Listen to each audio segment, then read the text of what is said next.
ये 3 question her training में first class में डिस्कस होता है। फर्स्ट, एंटरप्रेन्योरियल जर्नी स्टार्ट करें, सबसे पहले नाम रखना है। नाम कैसे डिसाइड करें अपने ब्रांड का। सेकंड, उसकी अवेलेबिलिटी कैसे चेक करें और उसे कैसे बाय करें।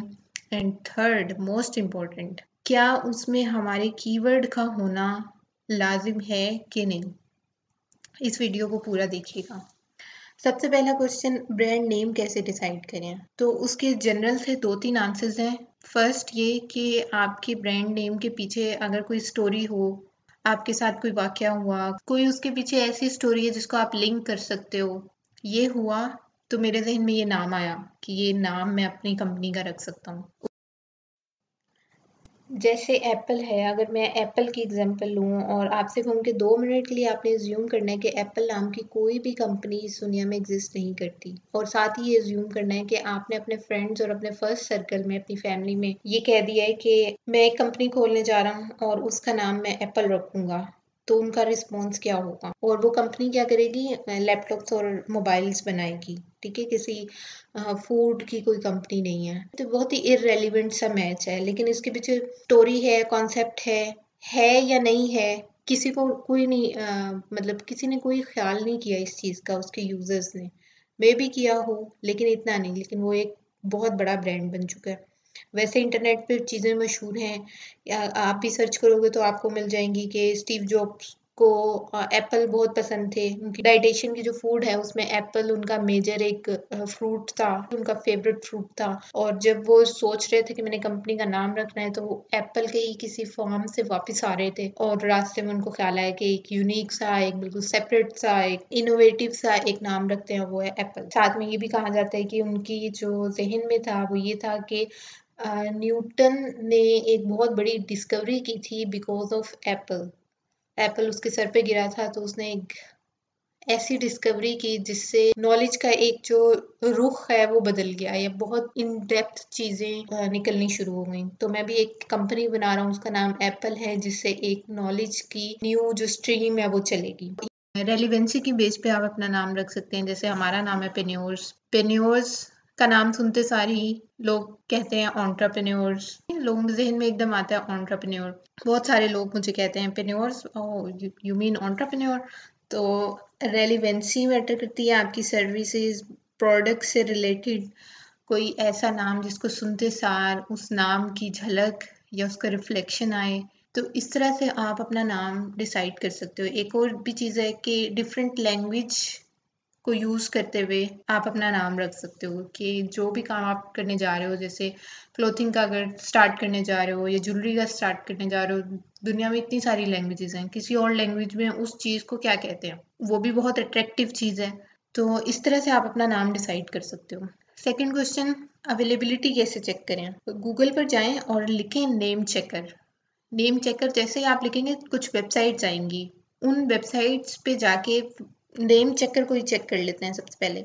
इन वेबसाइट इसके ऊपर जाके जो भी नाम आपने डिसाइड किया है कि ये मुझे रखना चाहिए, इसके ऊपर जाके लिखें और सर्च करें। वो आपको ना सिर्फ .com में बता देगा कि अवेलेबल है कि नहीं, बल्कि उस जितने भी सोशल चैनल्स आपने बनाने हैं उन सब के हैंडल भी दिखा देगा। फेसबुक पे जाहिर बात है, आपने डोमेन खरीदते सार, वेबसाइट बनाते सार आपने फेसबुक पे जाना है, ट्विटर पे जाना है, तो उन सब के यूजर नेम जो है वो बता रहा है कि अवेलेबल हैं कि नहीं। लेकिन ये इतना जरूरी नहीं कि ये एग्जैक्ट आपको यही मिलने चाहिए। अगर नहीं भी अवेलेबल तो आप उसके साथ .official करके लगा सकते हो और उसको एक यूनिक अपना बना सकते हो, ठीक है। इसी तरह ये चीज़ डोमेन में भी है। अगर वो नाम डोमेन का अवेलेबल नहीं है तो उसको थोड़ा बहुत चेंज करके, ऊपर नीचे करके, कोई एक्स्ट्रा वर्ड अंदर ऐड करके आप उसको खरीद सकते हो।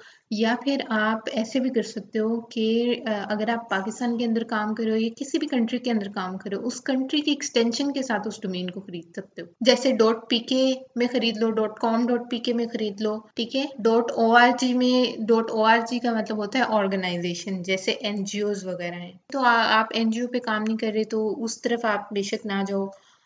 तो इस तरह इनके भी मीनिंग होते हैं। इन सब ये जो एक्सटेंशन है इनके मीनिंग है। .com का मतलब ग्लोबली काम हो रहा है, .pk का मतलब पाकिस्तान में .in .cn, चाइना में, तो ये कंट्री वाइज सब अलग अलग हैं। जो बड़े बड़े ब्रांड्स हैं इंटरनेशनल, उन्होंने हर कंट्री की अलग अलग डोमेन खरीदी हुई है, तो आप इस चीज़ से भी आइडिया लगा सकते हो कि ये एक इम्पोर्टेंट चीज़ है national wise, not globally.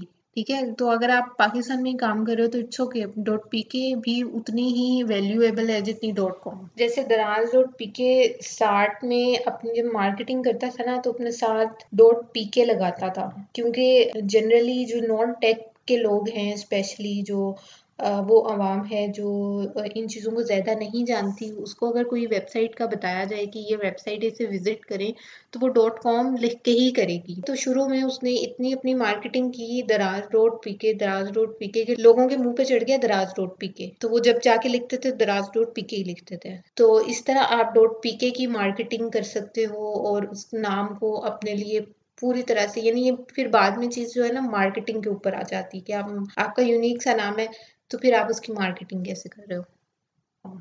Third question है कि क्या हमारी डोमेन नेम में हमारा कीवर्ड होना चाहिए कि नहीं होना चाहिए।